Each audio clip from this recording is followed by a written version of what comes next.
Capítulo 1. El reto. La secundaria San Elías siempre olía a humedad, a libros viejos y a cosas que no querías tocar. Especialmente en el turno noche. Renzo caminaba por el pasillo principal con los auriculares puestos, ignorando las luces que titilaban como si quisieran decir algo. Siempre lo hacían a las 22:17. Y siempre en el mismo orden. Lo juro, boludo, está todo en el video, decía Lucas, siguiéndolo con su celular en mano. La puerta del octavo pasillo se mueve sola. Renzo se detuvo. Otra vez con esa pelotudez, le tiró una mirada seca. No, en serio. Clara también lo vio. Lucas giró el teléfono para mostrarle una grabación. En la pantalla, una toma temblorosa enfocaba una puerta gris al final de un pasillo sin ventanas. Por un segundo, el picaporte giraba. Solo una vez. Solo lo suficiente. Es un glitch. Renzo siguió caminando.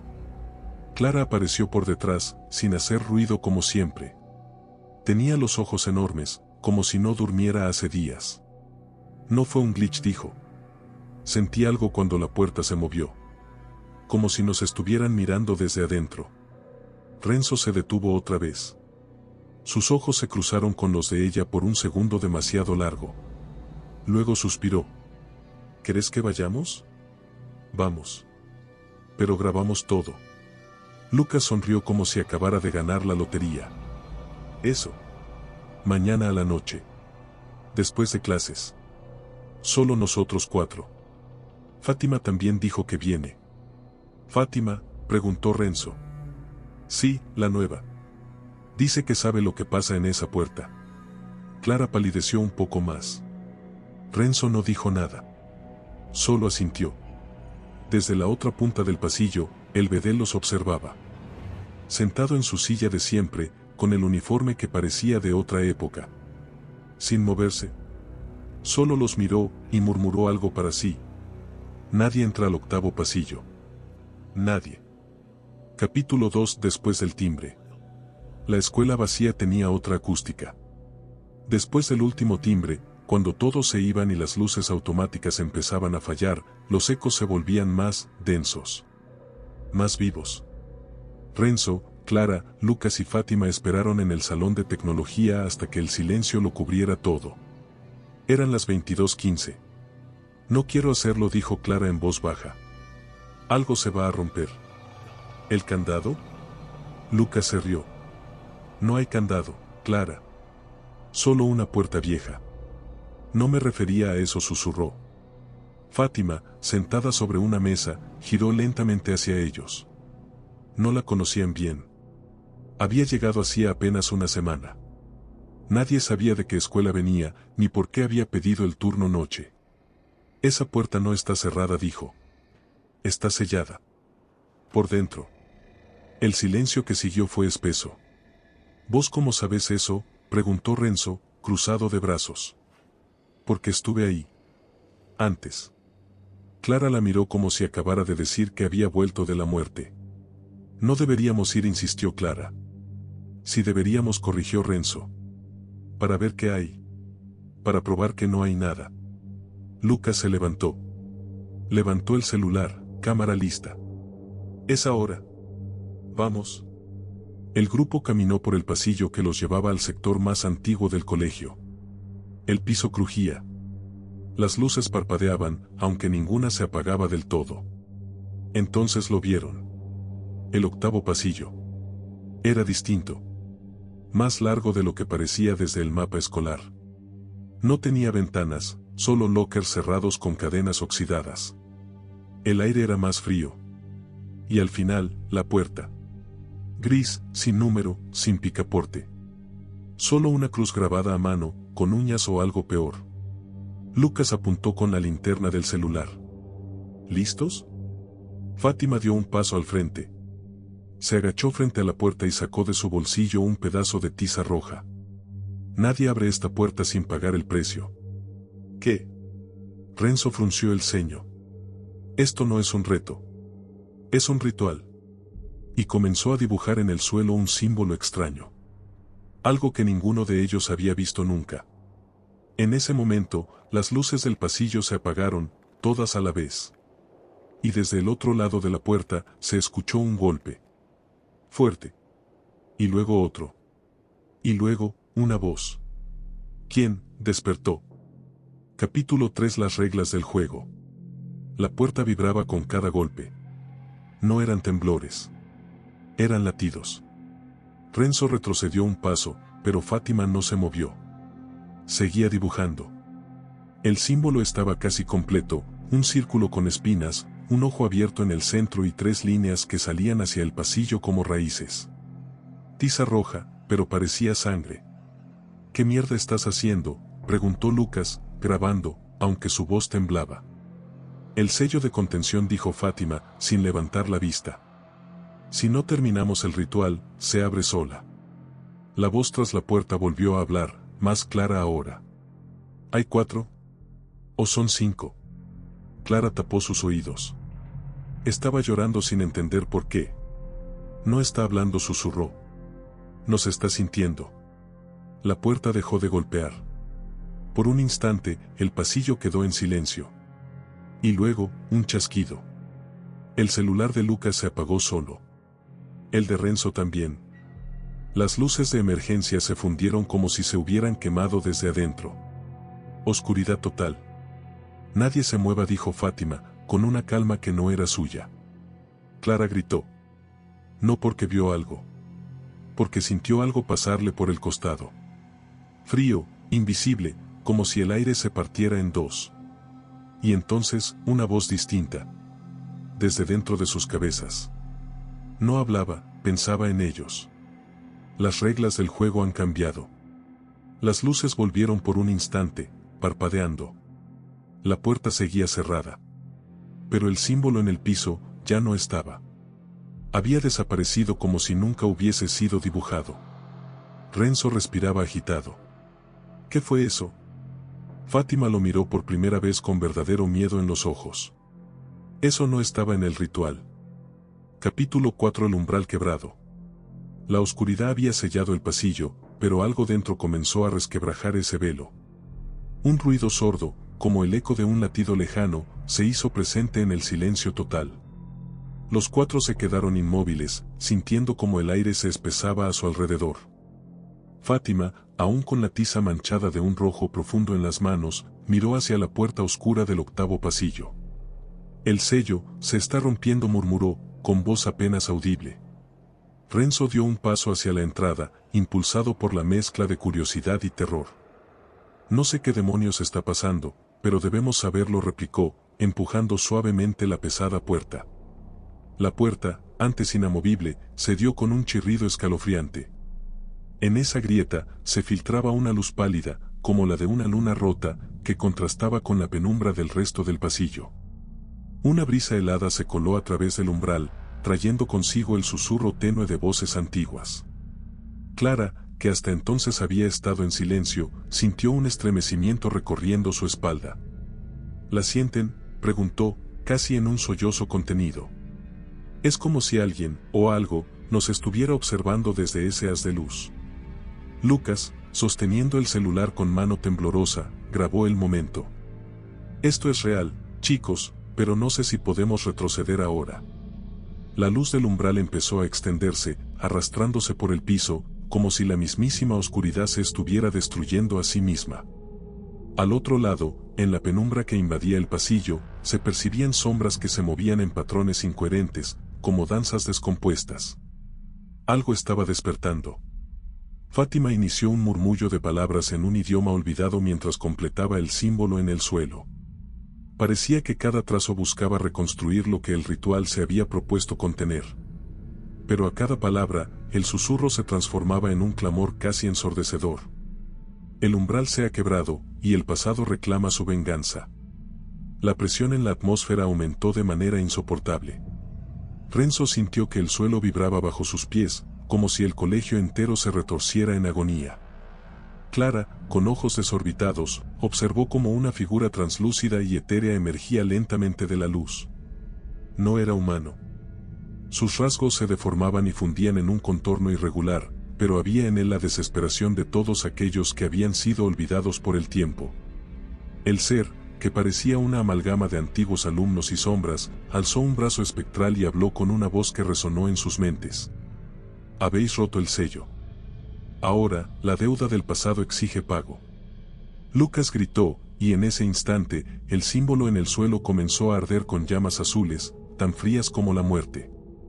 La figura avanzó, y el umbral se extendió más allá de la puerta, abriendo una brecha que amenazaba con tragarse a los presentes. Sin tiempo para reaccionar, cada uno sintió el peso de la culpa y del destino. El ritual, incompleto y mal ejecutado, había desterrado algo que no podía ser controlado, y el colegio parecía estar cobrando vida para reclamar lo suyo. «Corramos», gritó Renzo, intentando romper el hechizo de la parálisis que les inmovilizaba. Pero una fuerza invisible les detuvo, arrastrándolos hacia esa brecha de luz y sombras. El eco de la voz volvió a retumbar, ahora con un tono amenazante y decisivo. El umbral se abre para los que se atreven a pagar su cuenta. Los gritos se mezclaron con el crepitar de las llamas azules, y en ese instante, supieron que nada sería igual. El colegio se había transformado en algo vivo, hambriento y sediento de venganza. Capítulo 5. No todos saldrán. El umbral tragó la luz. Tragó el sonido. Y luego, los tragó a ellos. No hubo gritos. No hubo resistencia. Solo un cambio abrupto, como caer dormido, pero sin cuerpo. Renzo abrió los ojos en un aula que no era un aula. Estaba solo. La pizarra era de piedra. Las sillas estaban talladas con símbolos extraños. No había ventanas, pero una luz roja temblorosa lo envolvía todo. Lucas, su voz sonó como si viniera de otro lugar, más lejano. ¿Clara? No hubo respuesta. Al otro lado del aula, un reloj sin manecillas colgaba torcido. Debajo, una figura estaba sentada, de espaldas. Tenía un uniforme escolar, pero el cuerpo estaba seco. Rígido. Como si hubiera estado ahí por décadas. Renzo dio un paso, y el cadáver giró la cabeza solo. No tenía ojos. Solo dos agujeros negros que parecían absorber el aire. Y cuando abrió la boca, habló con la voz de Clara. Renzo, no estamos todos juntos.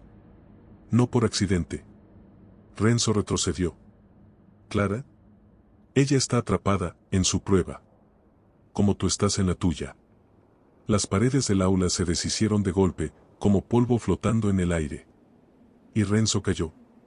Mientras tanto, en otra parte del colegio. Lucas corría. No sabía por qué. No recordaba haber empezado. Solo sabía que si se detenía, algo lo alcanzaría. El pasillo era eterno. Las puertas se repetían. Siempre la misma, aula 108. Una y otra vez. Corrió hasta que el cuerpo no dio más, y se desplomó. Entonces escuchó su propia voz, desde dentro del aula. Entra, Lucas. Tenés que verte morir. La puerta se abrió sola. Mientras tanto, Clara no corría ni caía. Ella estaba sentada. De rodillas. Frente a ella, una figura encapuchada murmuraba algo incomprensible. Cada palabra arrancaba recuerdos de su mente, como si alguien le arrancara páginas a un libro. Primero, su primer beso. Luego, su cumpleaños número 10. Después, el rostro de su madre. Clara gritó. Para, por favor. La figura solo se detuvo para susurrarle al oído. Tu mente es el precio. El saber, la deuda. Fátima, en cambio, estaba de pie frente al umbral nuevamente. No había sido arrastrada como los demás. Ella había elegido quedarse. Se arrodilló ante el símbolo, que ahora ardía con luz negra, y murmuró una sola frase. Que me tomen a mí primero. La voz, la misma que los había seguido a todos, le respondió con algo que no esperaba. Vos no sos una ofrenda. Vos sos la llave. Fátima levantó la cabeza. Y sonrió. Capítulo 6. El aula que no existe. Clara despertó en una silla. No recordaba haber cerrado los ojos. Ni haberse sentado. Las paredes a su alrededor eran negras. Pero no pintadas, parecían hechas de sombra sólida, como si la oscuridad se hubiera materializado en ladrillos. Delante suyo, una mesa con 3 objetos. Una foto de su familia, una hoja en blanco y un cuchillo oxidado. En la pared, una frase escrita en algo que no era tinta. Para salir, tenés que olvidar. La figura encapuchada reapareció frente a ella, esta vez más cerca. Le extendió la hoja. Clara entendió de inmediato. Tenía que escribir algo, algo que le doliera. Su mano tembló al acercarse al papel. Y entonces, una voz surgió desde dentro del aula, grave, ancestral, deformada. Tu historia o tu cordura. Elegí. Mientras tanto, Renzo había dejado de caer. Estaba en el gimnasio de la escuela, pero retorcido, como si lo hubieran armado desde un recuerdo borroso. Al fondo, alguien lo miraba. No podía ver bien su cara, pero lo reconoció al instante. ¿Papá? Su padre estaba muerto desde hacía años. Pero ahí estaba, más joven, más fuerte, como Renzo lo recordaba antes de enfermar. ¿Te acordás de lo que hiciste?, dijo su padre, acercándose con pasos lentos. ¿De cómo te escondiste mientras me moría? Renzo retrocedió. No fue así. Yo era un nene. Pero sabías. Y no hiciste nada. El gimnasio comenzó a deshacerse. Los aros se derritieron como cera. Las paredes sangraban palabras escritas con odio, culpable, cobarde, vergüenza. Y la figura de su padre lo abrazó. Pero era un abrazo frío, hueco, como el de un cadáver. En otro rincón de este infierno, Lucas cruzaba la puerta del aula 108 por 10ª vez. Y por 10ª vez, se encontraba a sí mismo tirado en el piso, con la cabeza destrozada. Su cuerpo. Su cara. Su muerte. Cada vez que entraba, el escenario era el mismo, pero algo cambiaba. En una, tenía el celular en la mano. En otra, había una nota en su bolsillo. En otra, su cadáver se reía. Lucas se derrumbó. ¿Qué se supone que significa esto? Una voz respondió desde el techo, desde las paredes, desde su propia boca. Estás viendo todos los finales posibles. Porque vos, Lucas, vos ya moriste. En la dimensión rota del ritual, Fátima caminaba sin peso. El aire era espeso, pero no la tocaba. Era como una espectadora, y a la vez, parte del escenario. Delante de ella, un altar construido con pupitres rotos y huesos. Así que, ¿todo esto es para mí? La criatura que la había seguido desde el 8º pasillo se alzó desde el altar, con la forma de una mujer hecha de sombras y fuego. No. ¿Entonces para quién?, preguntó Fátima. Y la criatura, sonriendo con dientes imposibles, respondió. Esto es por lo que ustedes hicieron en 1983. Y ya no hay más secretos. Fátima cayó de rodillas. Los recuerdos enterrados empezaban a filtrarse como sangre bajo una puerta. Ella lo sabía todo. Siempre lo había sabido. El colegio no solo los había atrapado. Les estaba obligando a confesar. Y lo peor estaba por venir. Capítulo 7. Lo que pasó en 1983. El nombre estaba grabado en la puerta con letras quemadas.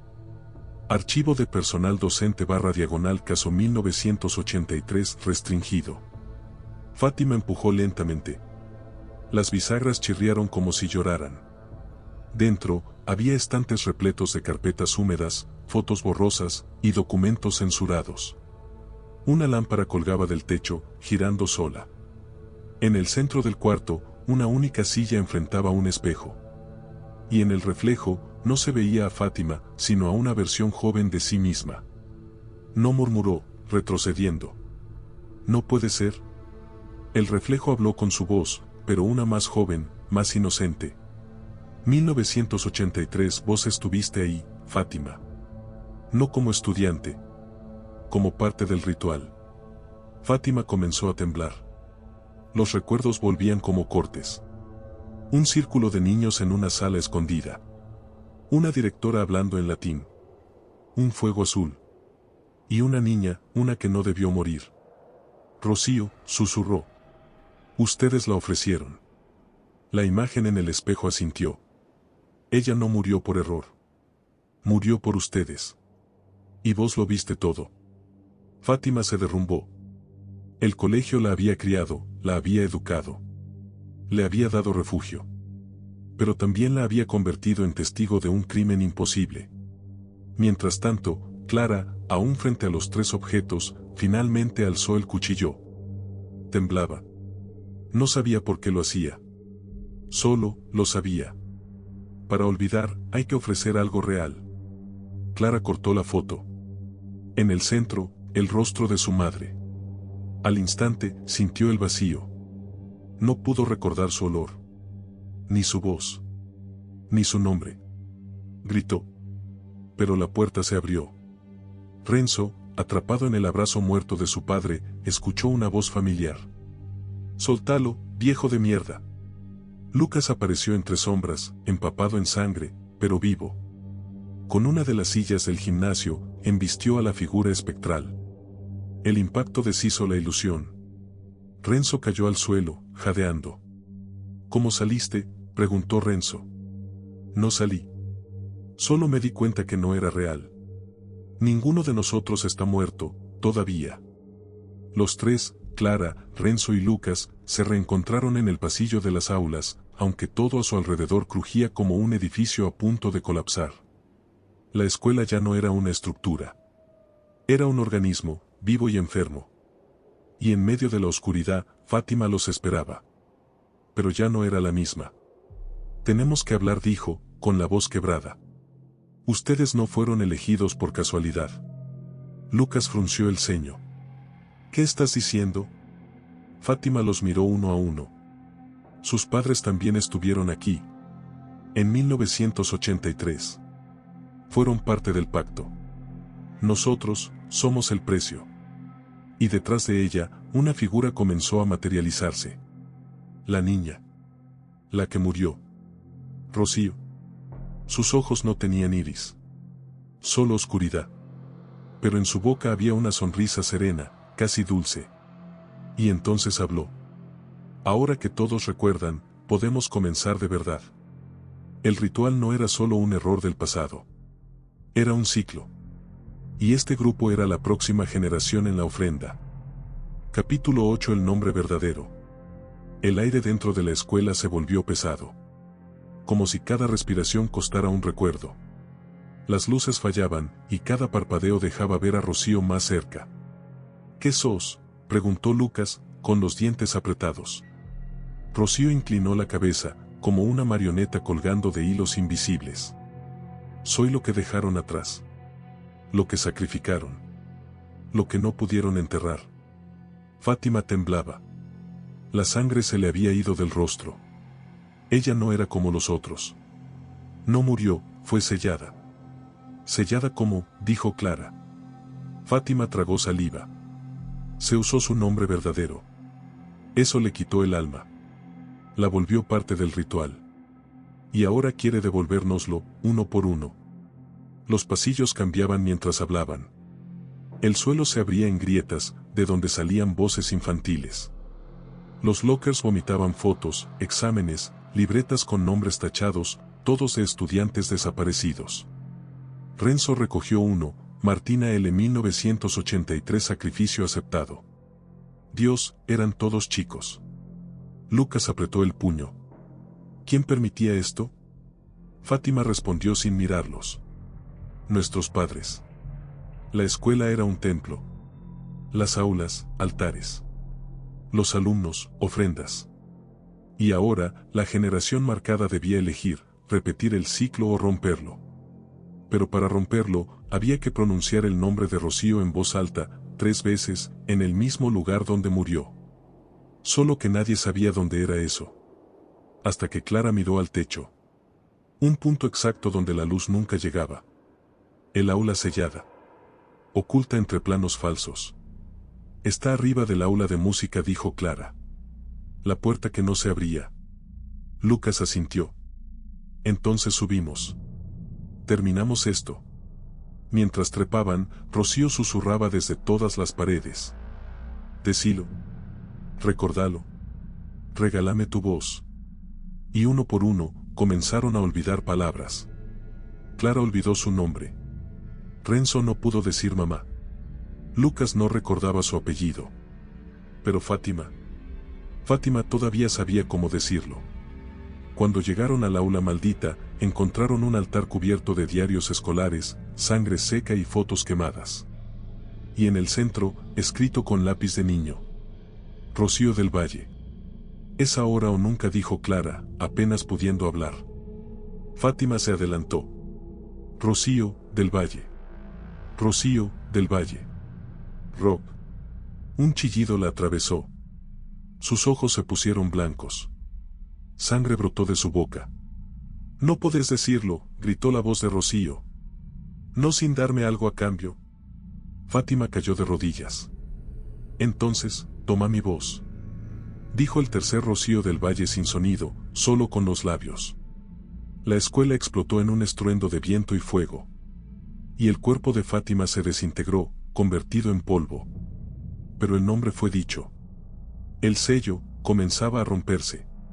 Rocío ya no sonreía. Ahora, lloraba. Pero no eran lágrimas humanas. Eran de tinta. De olvido. Y empezaban a manchar la realidad.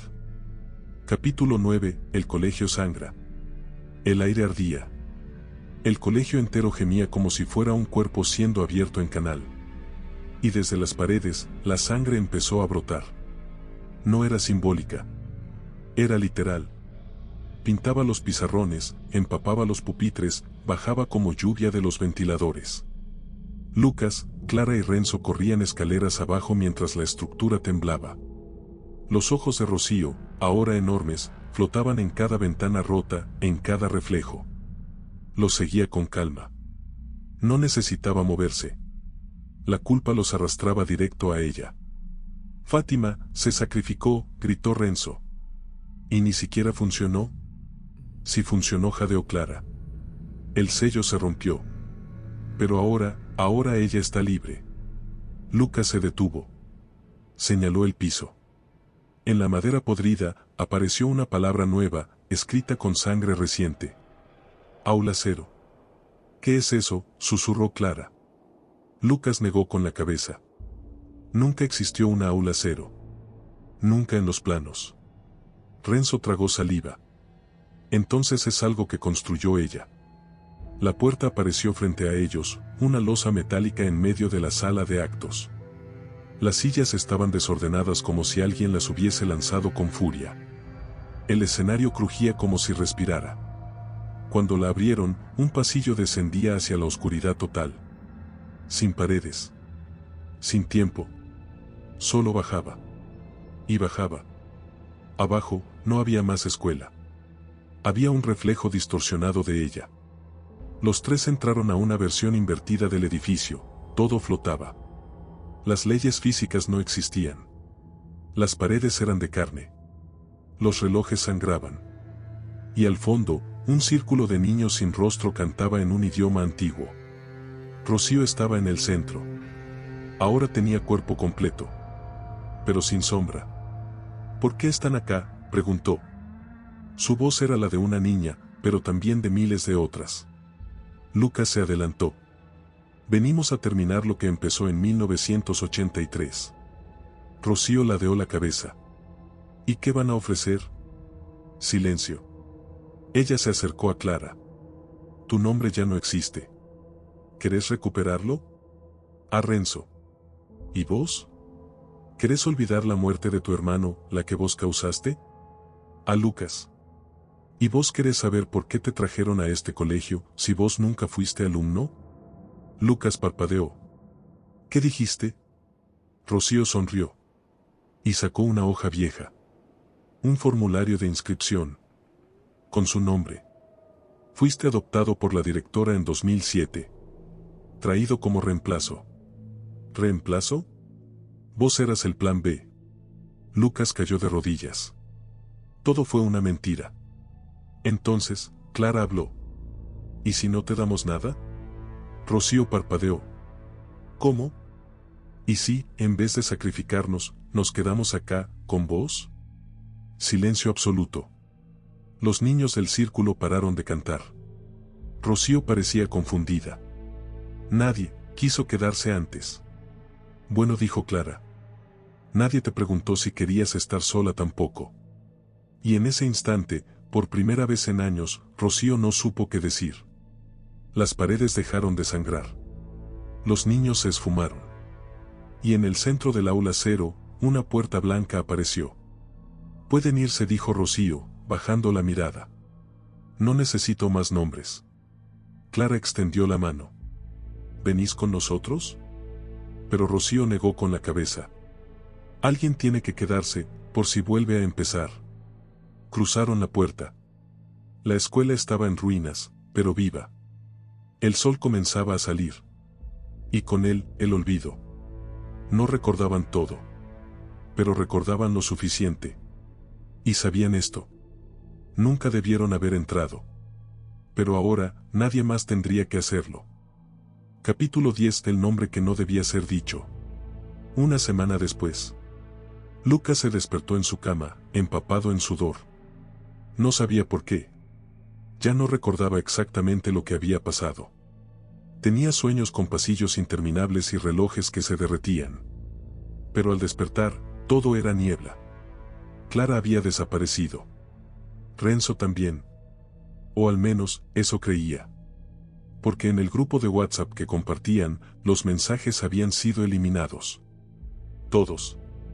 El único rastro era una nota escrita a mano, que encontró en el bolsillo de una campera vieja. No digas su nombre. No pronuncies nada. Te está escuchando. Mientras Lucas trataba de rearmar la historia, una presencia se hizo notar. No con ruido. No con apariciones. Con silencio. Con ese peso en el aire que te hace pensar que alguien te está mirando desde el otro lado del espejo. En su casa, todos los espejos estaban cubiertos. Menos uno. El del baño. Una noche, después de varios días sin dormir, Lucas lo encaró. Y ahí lo vio. No su reflejo. Sino una figura detrás de él, completamente inmóvil. Tenía el rostro cubierto con vendas. Pero de entre las telas, salía una voz que no sonaba humana. Ya lo dijiste. Lucas retrocedió. ¿Qué? El nombre. Ya lo pensaste. Y eso basta. Lucas quería gritar, pero no pudo. No tenía voz. Al día siguiente, despertó en su cama con una palabra escrita con marcador en su pecho desnudo. Rocío. Era como si la historia no hubiera terminado. Como si él hubiera traído algo con él. Esa noche fue a buscar a Renzo. El edificio donde vivía estaba tapiado. Parecía abandonado desde hacía años. Pero Lucas juraba haber estado allí una semana atrás. Lo mismo con Clara, su casa estaba vacía. Con carteles de se vende en las ventanas. La directora de la escuela, al llamarla, le dijo que nunca hubo ningún alumno con sus nombres. Ninguno. Ni Clara. Ni Renzo. Ni Lucas. Volvió a su casa. Revisó los archivos de su computadora. Encontró una carpeta escondida, oculta entre otras con nombres técnicos. Dentro, un solo video. Duraba 47 segundos. Mostraba el aula 0. Vacía. Con una voz de niña diciendo, una y otra vez. No digas mi nombre. No digas mi nombre. No digas mi nombre. Y justo al final, Lucas, frente a la cámara. Susurrando. Rocío. Pantalla en negro. Ese fue el inicio del fin. Porque decir el nombre era invitarla. Y ahora ella estaba en todas partes. En los reflejos. En las sombras. En los nombres olvidados. Lucas comprendió la verdad. La historia no había terminado. Solo acababa de empezar. Capítulo 11. Los nombres perdidos. La ciudad comenzó a olvidar. Primero fueron cosas pequeñas. Los carteles de las calles perdían letras. Los cuadernos escolares aparecían con páginas en blanco. Los nombres en las lápidas del cementerio se borraban. Lucas notaba el patrón. Todo lo relacionado a sus compañeros desaparecía. Y también a él. Fue al registro civil. Pidió su acta de nacimiento. La empleada lo miró, confundida. No figura ningún Lucas Herrera en el sistema. ¿Cómo que no? No existe. ¿Estás seguro de que ese es su nombre? Él no respondió. Porque en el fondo, algo dentro suyo empezaba a dudar. Caminó por la ciudad sin rumbo. Las caras en la calle eran conocidas, pero sin identidad. Veía compañeros de la primaria, vecinos de su infancia. Todos lo miraban como si fuera un extraño. O peor aún, como si fuera un recuerdo que querían borrar. En una pared grafiteada, alguien había escrito: ¿qué pasa cuando nadie te recuerda? Lucas tocó las letras. Y escuchó una voz. Te convertís en sombra. Esa noche, recibió un mensaje. No de WhatsApp. No de Telegram. Fue en la aplicación de notas de su celular. Un archivo nuevo. Sin título. Cuando lo abrió, solo decía: nos borraron. Ayúdanos. Clara y Renzo. Y una dirección. La antigua escuela. Volvió allí, sabiendo que estaba sellada. Pero cuando llegó, el portón estaba abierto. Nadie lo había forzado. Simplemente, invitaba a entrar. Las luces del pasillo se encendieron solas al avanzar. Había huellas en el polvo. 3 pares. La siguió. Pasaron por el laboratorio. Por la biblioteca. Por la dirección. Y finalmente, lo condujeron al aula 5B. La puerta estaba entreabierta. Dentro, Clara y Renzo lo esperaban. O lo que quedaba de ellos. Clara no tenía rostro. Renzo no tenía voz. Ambos lo miraban con ojos vacíos. Pero sus cuerpos seguían moviéndose. Lucas dio un paso atrás. ¿Qué es esto? Una voz respondió detrás de él. Es lo que queda cuando te borran. Se giró. Y allí estaba Rocío. Más grande. Más sólida. Ustedes querían olvidar, ¿no? Querían escapar. Bueno, el olvido vino por ustedes. Lucas temblaba. ¿Qué querés? Tu nombre. El verdadero. El que nadie recuerda. Lucas respiró hondo. Y lo dijo. Me llamo. Pero su boca no emitió sonido. No había nada que decir. Porque el nombre ya no existía. Rocío sonrió. Entonces sos uno de los nuestros. El aula 5B se cerró. Y con ella, la historia de Lucas también. Porque desde esa noche, cada vez que alguien pasa frente a esa escuela, siente que olvida algo. Un nombre. Un rostro. Una promesa. Y el viento, cuando pasa por la reja oxidada, susurra lo mismo una y otra vez. Rocío.